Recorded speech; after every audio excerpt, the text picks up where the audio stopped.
one of the most fantastic tools that we have, that's the hand.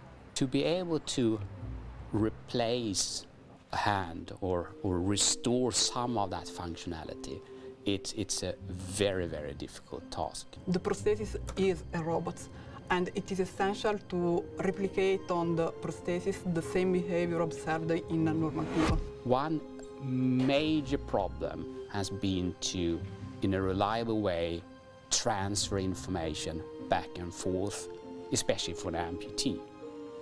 I think we have solved that now. In Life Hand 2, the main goal was to use the neural interface to record the intention of motion and to control the hand, and then to give back the feedback, the perception of the interaction with the object.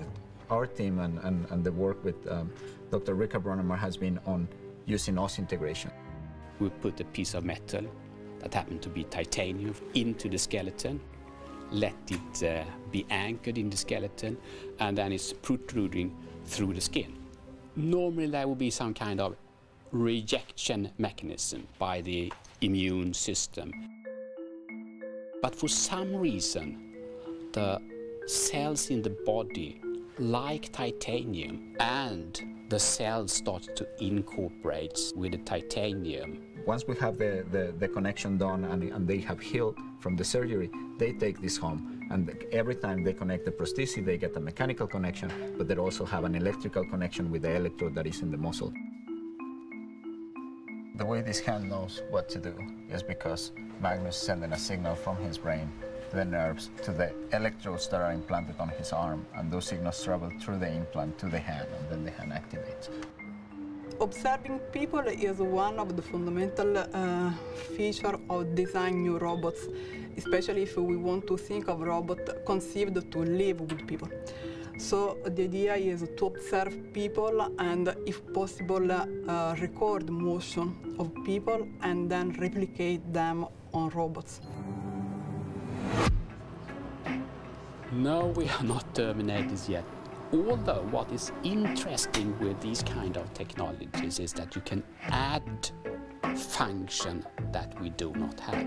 There are sensors out there that we can use that can feel things that you can't do with your normal body. You have infrared sensors, for instance, just to take an example. So what we can do today is that we can create spare parts that will have some things that are better than the original. The next step is improve the sensor capabilities of the hand and improve the intelligence on board the hand in order to make the hand more and more autonomous in performing the task. The boundary between man and machine is there, but we are slowly finding ways of bypassing the hurdles.